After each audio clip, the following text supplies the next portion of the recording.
तो time capsule के बारे में तो आपने ज़रूर सुना ही होगा कि भाई ये कोई चीज़ है जिसे मंदिर में या फिर कोई भी बड़ा मॉन्यूमेंट वगैरह बनता है तो उसके नीचे डाला जाता है। लेकिन क्या आपको एग्जैक्टली पता है कि एक टाइम कैप्सूल होता क्या है और क्यों इसे किसी भी मॉन्यूमेंट वगैरह के नीचे डालते हैं? तो देखते रहिए इस वीडियो को। मैं आज की इस वीडियो में आपसे इसी बारे में बात करने वाला हूँ। देखो, अगर सीधे शब्दों में बोलो तो टाइम कैप्सूल एक ऐसा डब्बा हो सकता है, एक ऐसा बक्सा हो सकता है, या फिर कोई भी एक ऐसा कंटेनर हो सकता है जिसमें किसी एक स्पेसिफिक चीज़ के बारे में कुछ जानकारी हो, कुछ इंफॉर्मेशन हो या कुछ रिलेटेड चीज़ें हों।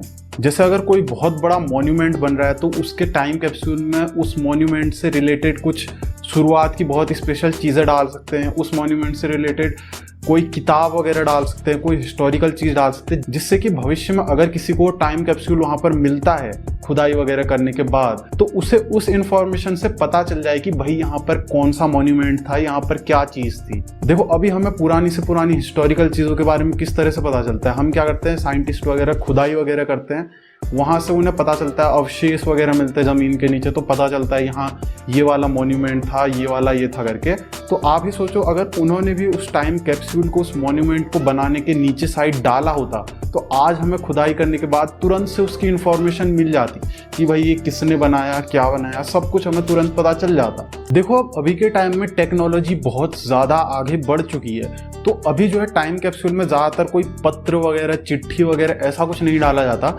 वहाँ हार्ड डिस्क वगैरह भी डाले जाते हैं जिनमें इंफॉर्मेशन स्टोर रहती है मॉन्यूमेंट या फिर किसी भी चीज़ के बारे में। जिस तरह से अभी राम मंदिर बन रहा है उसके नीचे भी एक टाइम कैप्सूल डाला है, तो वहाँ पर भी उस टाइम कैप्सूल के अंदर हार्ड डिस्क वगैरह होगी जिसके अंदर ये इन्फॉर्मेशन होगी कि ये राम मंदिर क्यों बनाया, कब बनाया, किसने बनाया, कैसे बनाया, सब कुछ होगा। और उसके रिगार्डिंग और भी इन्फॉर्मेशन होगी, जैसे किताबें हो सकती है और भी बहुत सारी चीज़ें होंगी। अब टाइम कैप्सूल ऐसा नहीं है कि कोई अभी टेक्नोलॉजी से नई नई चीज़ बनी है, ये इंडिपेंडेंस जब से हमारा भारत आज़ाद हुआ था तब से चली हुई आ रही है। तो अगर आपको पता नहीं है तो मैं पहले आपको बता दूं कि रेड फोर्ट के गेट के नीचे भी एक टाइम कैप्सूल को गाड़ा गया था, लेकिन बाद में किसी प्रॉब्लम्स की वजह से उसे निकाल दिया गया। तो आप लगा लो उस टाइम पर भी टाइम कैप्सूल होता था जिसमें कि पोस्ट इंडिपेंडेंस वगैरह की सारी कहानियां थी, ताकि अगर सारी हिस्टोरिकल बुक्स वगैरह डैमेज हो जाए, मतलब इतिहास का कोई नामो निशान ही नहीं बचा, तब भी उस टाइम कैप्सूल को निकाल के इंफॉर्मेशन ली जा सकती है। तो सीधे सीधे शब्दों में बोलो तो हम इंसान अपने अवशेषों को किसी बक्से वगैरह में बंद करके ज़मीन के नीचे डाल देते हैं, ताकि बाद में अगर कोई बहुत बड़ा डिस्ट्रक्शन हो गया, बहुत बड़ा प्रलय वगैरह आ गया और मतलब हिस्ट्री का किसी को कुछ पता ही नहीं है, अब जो नई जनरेशन आई मान लो उसे हिस्ट्री के बारे में कुछ पता ही नहीं है कि कैसे हम यहाँ आए, कैसे हमारा देश आज़ाद हुआ, कैसे क्या हुआ,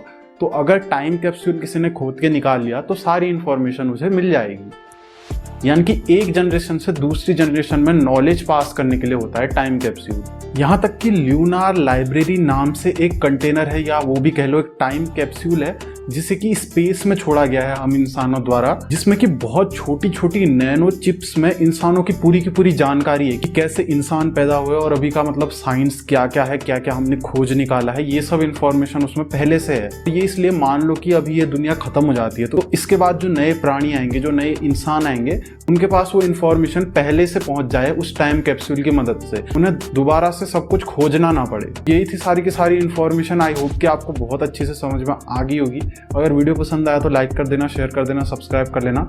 मैं मिलता हूँ आपसे नेक्स्ट वीडियो में। Till then, good bye.